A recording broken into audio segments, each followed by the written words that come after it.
처음에는 우연히 이제 봉사활동 갔다가 거기에 요양원이 옛날에 굉장히 열악하더라고요. 그때 2008년도 정도 열악했는데 거기 갔다가 와서 계속 어르신들이 계속 떠오르더라고요. 그래서 사실 한 3주 정도 잠을 못 잤던 것 같아요. 계속 뒤척뒤척하고 제가 어떻게 해결해 줄 수 있는 것도 없는데 인상이 굉장히 거기가 굉장히 지저분하고 환경 자체가 너무 안 좋았었어요. 그래서 한 3주 지나서 우연히 어떤 분이 거기 그 요양원이 매물로 나왔다고 저한테 그러는 거예요. 그래서 일단 비용을 갖고 있는 것도 없는데 지인분한테 부탁을 드렸어요. 이거 좀 안 되겠냐. 나 이거 거기 어르신들 나는 그냥 내가 두고 볼 수는 없을 것 같다. 내가 좀 환경을 좀 바꿔서 모셔드리고 싶다.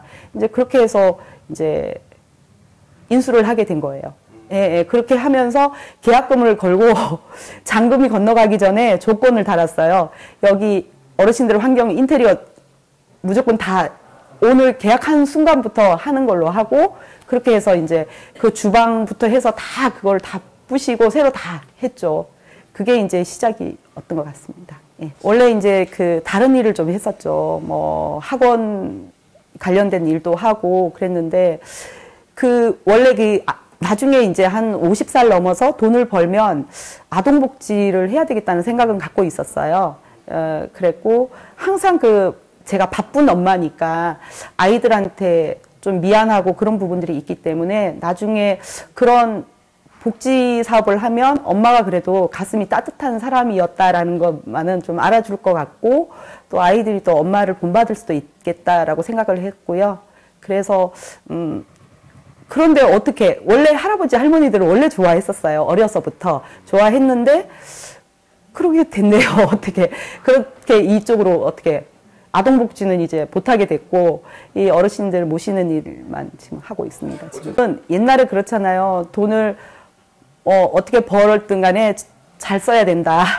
그 돈이 목적이 돼서는 안 되고 저의 목적을 위해서 돈은 필요한 거다. 그래서 열심히 일했죠. 요양원을 이제 운영을 하다가 이 장기요양 제도가 이제 시행이 됐어요. 그래서 장기요양이 시행되면서 그전에는 등급이 없으셨던 어르신들이 요양원에 입소가 가능했었어요. 그래서 그 어르신들이 한 달에 한 60만 원 정도, 뭐 45만 원 내시는 분도 계셨고 70만 원 내시는 분도 계시고 그런 분들이 그래도 요양원에서 식사하시고 같이 어우러져서 지내시고 진짜 외롭지 않게 그렇게 생활할 수 있었는데 장기요양이 시작되면서 이제 그게 그 등급이 없으신 어르신들이 요양원에서 나갈 수밖에 없는 그런 상황이 됐습니다. 그래서 그분들이 요양병원으로 다 가신 거예요. 그러면서 요양병원들이 많이 생겼지 않습니까? 많이 생기고 그리고 어르신들이 요양병원을 가시면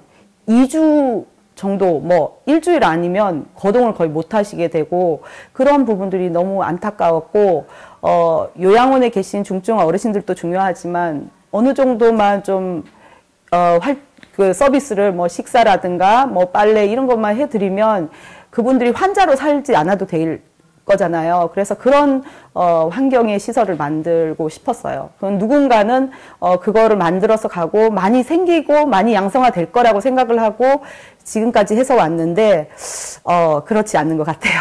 현실은. 네. 그래도 나름 어르신들이 천안실버타운이 굉장히 어르신들이 많다 그거는 아니지만 계신 어르신들이 그래도 피부가 반짝반짝 하시고 행복하시고 웃으시고 정말 사람 사는 것처럼 생활하시지 않나. 물론 당연히 가족분들 자식들하고 떨어져 계신 거는 좀 안타깝지만 그래도 친구분들끼리 어우러져서 진짜 저는 그래도 나름 다른 데보다는 우리 어르신들은 표정이 살아있다고 생각합니다. 일단은 사회복지시설은 일단 그러니까 대출을 못 받아요. 그러니까 사업 대출이 안 돼요. 그러니까 그리고 이 실버타운이라는 이것이 요양원도 아닌 요양병원도 아닌 어떤 그런 부분이다 보니까 제도적으로 어떻게 정예화가 안 되어 있고요. 그리고 수익 사업을 하지 못해. 당연히 뭐 복지 사업은 수익 사업을 안 한다고 하지만 어느 정도 그래도 운영이 되어야 되는데 그런 부분들은 또 제도적으로 막혀 있어요. 금융적으로 뭐 대출 규제라든가 이런 부분들이 뭐 이렇게 실버타운을 위한 그런 상품 뭐 이런 사업에 대한 그런 것들이 안 되어 있고, 그다음에 부동산 이제 담보대출을 한다 하더라도 사회복지 시설은 어느 평가 기준이 낮아요. 다른 데보다 많이 낮고 저평가하고 그 프로테지도 낮게 대출을 받을 수 있고, 그런 부분들이 참 힘들다고 해야죠. 그런 금전적인 부분이 가장 어렵죠. 그리고 또 어느 정도 처음에 이제 한 분 한 분 모셔서 어느 정도까지 될 동안은 그 시간이 굉장히 오래 걸리고, 이런 부분들을 홍보를 할 수 있는 루트도 우리나라는 한정이 돼 있지 않습니까? 그렇다 보니까 좀 힘든 것 같습니다. 예.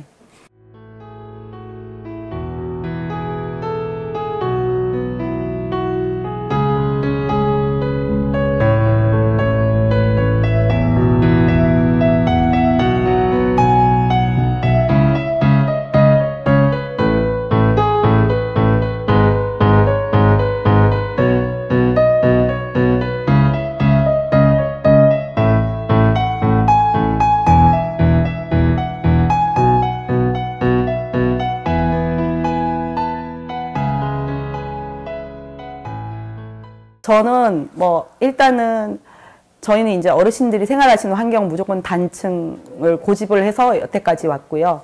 그리고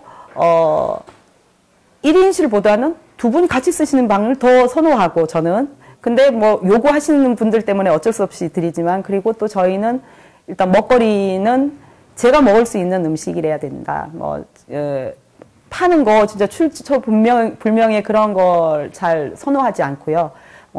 기본적으로 제 손으로 할 수 있는 거는 직접 다 해드리는 거거든요. 뭐 장이라든가 뭐 김장 같은 거, 뭐 봄 되면은 산나물 뜯고, 그 다음에 뭐 상추 심고 고추 심고 이런 거 할 수 있는 거는 다 최선을 다해서 해서 해드리고, 그리고 어르신들하고 같이 생활하는 거, 같이 어울려서 지내는 거는 제가 다른 데랑은 틀리지 않을까요? 네네. 실버타운이든 요양원이든 이 어르신들의 개개인의 어떤 취향들이 있어요. 그리고 본인들이 중요하게 생각하시는 부분들이 있어요.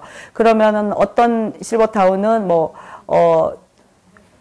놀이 프로그램이 굉장히 좋다. 어떤 때는 먹거리가 좋다. 뭐 어떤 때는 뭐 의료가 정말 잘 되어 있다. 뭐 여러 가지 그런 기준들이 있고, 어머님, 아버님들 개개인의 어떤 스타일들에 따라서 그거에 맞춰서 찾는 게 맞지.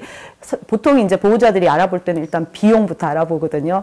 근데 비용부터 물으면, 아, 진짜 이 자식이, 자녀분이 과연 부모님의 행복한 노후를 위해서 이 실버타운을 알아볼까?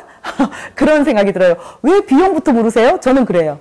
물론 돈이 중요하지만, 어머님, 아버님의 취향, 어머님이 어떤 스타일이신지, 어떤 걸 좋아하시는지, 그런 걸 보고 어머님이 좋아하시는 환경인지, 일단 그런 부분들부터 저는 알아볼 것 같은데, 보통 이제, 거기 금액이 얼마예요? 이렇게 물어봅니다. 예. 내가, 몇 살까지 살 건가? 100살까지 산다. 뭐, 보통 요즘은 100세 시대라고 하지 않습니까? 그러면은, 물론 이제 금전적인 부분이 있는데, 그렇지만 내가 노후에 내가 80부터 100살까지 20년을 내가 어떻게 살 건가, 내가 어떤 형태로 내 집에서 살 건지, 아니면은 어느 시점이 되면 요양원을 가실 건지, 아니면 실버타운을 들어오실 건지, 그러면 실버타운을 가신다면 어느 선 정도에서 어떤 스타일로 그런 부분들을 하고 그 준비를 해야 되겠죠. 그래서 30년 설계라고 해야 되나요? 그걸 새롭게 해야 되는데, 그거를 할 수 있는 거는 물론 밖에서 할 수도 있지만, 실버타운에 체험식으로 오셔서 저희들하고 또 서로 얘기를 하고, 노년에 어떻게 살고 싶어요? 저 사실 그렇게 하시는 분들이 있어요. 60대도 실버타운에 들어오셔가지고 같이 상의하고, 그러면서 나는 이제 몇 살까지 내가 밖에서 이 활동을 하고, 그 다음에 몇 살 되면 원장님 다시 오겠습니다. 요렇게 살 거예요. 나는 경제 활동도 조금 할 거고, 하시고 싶으신 분들은 할 거고, 또 아니면은 동호회 활동이나 이런 부분, 외부적인 활동을 많이 하시고 싶어 하는데 그것도 계획을 짜서 해야 되잖아요. 그죠? 그래서 그런 부분들을 계획을 짤 수 있는 그런 프로그램 같은 것도 저희가 실버타운에서 앞으로 좀 많이 개발하려고 노력하고 있습니다. 저희도. 저는 사실 이게 혼자서 계속해서 오다 보니까 많이 한계가 많지만 우리나라는 실버타운 그러면 너무 획일화되어 있고 다양성이 없습니다. 그래서 좀 다양한 형태의 실버가 만들어져야 된다. 근데 단순히 다 그런 어떤 수익률, 집장사 같은 그런 형태의 아파트 막 고층으로 올라가고 하는 그리고 뭐 호텔식 이런 너무 획일화되어 있어요. 그래서 정말 자연하고 벗삼아도 살 수 있고 도심에서도 살 수 있고 뭐 바닷가에도 있고 여러 가지의 형태의 실버들이 있어야 제 노년에 한 군데 들어갔다고 해서 거기서 끝나는 게 아니라 내가 한 2년은 바닷가에서 살아봐야지. 뭐 또 한 1년 정도는 건강을 위해서 산속에서 한번 살아봐야지. 어떤 그런 형태의 어떤 다양하게 좀 지내볼 수 있는 그런 거리들이 많이 필요하다. 그렇지만 그런 것들을 구상하지 않아요. 실버를 연구하시는 분들이 전부 기업체들이 다 어떻게든 지어서 집을 팔고 지금 국가에서 분양도 이제 발표를 했지 않습니까? 그래서 그런 노년의 어떤 행복함을 추구하기보다는 노년에 내가 뭐 가서 밥 얻어 먹고 그냥 그런 식인 것 같아요. 저는 좀 다양하게 많이 생겼으면 좋겠습니다.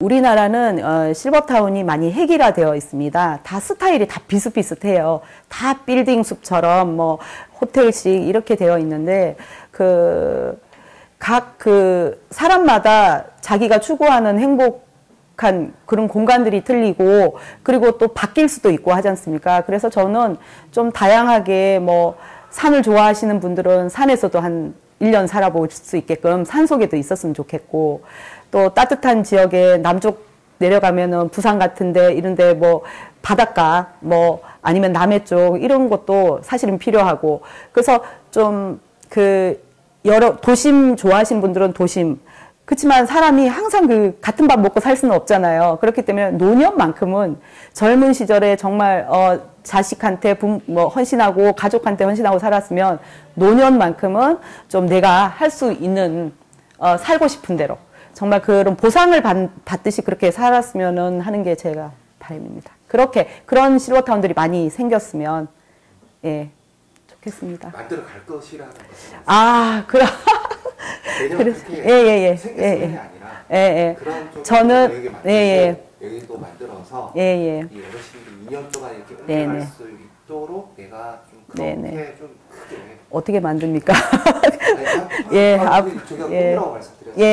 저는 그런 좀 다양한 실버타운들이 전국 곳곳에 스토리가 있는 그런 실버타운들을 하나하나 만들어가는 게 제 꿈입니다.